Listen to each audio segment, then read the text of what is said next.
বন্ধুরা, কাকিমার কিচেনে চলে এসেছি। আজকে দেখো আমি বানাবো বাটা মাছের ঝাল। তার জন্য বাটা মাছগুলো আমি কেটে ধুয়ে নুন আর হলুদ লবণ মেখে নিয়েছি। এবার এখন কড়াইয়ে তেল দিয়ে দিয়েছি। আমি একটা একটা করে মাছগুলো আমি ভেজে নেব। আর এখানে দেখো আমি এখানে নিয়ে নিয়েছি টমেটো, কাঁচা লঙ্কা, আর এখানে পেঁয়াজ, আদা, রসুন আর সর্ষে লঙ্কা পেস্ট করে নিয়েছি। এখন আমি একটা একটা করে মাছগুলো ভেজে নেব। কে তোমরা বাটা মাছ খেতে ভালোবাসো আমাকে কমেন্ট করে জানিও।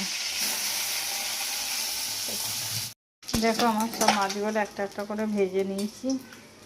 এবার আমি কড়াইয়ে তেল দেবো, দিয়ে আমি টমেটো আর লঙ্কাগুলো আমি দিয়ে দেবো। এগুলো ভালো করে ভেজে নেব। দেখো আমার এগুলো ভাজা হয়ে গেছে। এখন আমি মশলাটা অ্যাড করে দিলাম। আর এখানে আমি মশলাটা ভালো করে কষিয়ে নেব। আর কষানো হয়ে গেলে আমি এখানে জল অ্যাড করে মাছগুলো আমি দিয়ে দেবো। দেখো আমার মশলাটা কষানো হয়ে গেছে, জল অ্যাড করে দিয়েছি। এখানে আমি ভেজে রাখা মাছগুলো দিয়ে দেবো আর পরিমাণ মতো লবণ দিয়ে দেবো।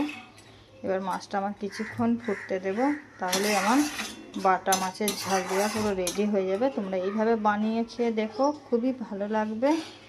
আর যদি ভালো লেগে থাকে চ্যানেলটাকে সাবস্ক্রাইব করে দিও, আর লাইক কমেন্ট শেয়ার করতে ভুলো না। ঠিক আছে বন্ধুরা, টাটা। দেখো আমার বাটা মাছের ঝাল রেডি হয়ে গেছে। এবার আমি একটা পাত্রে নামিয়ে নেব।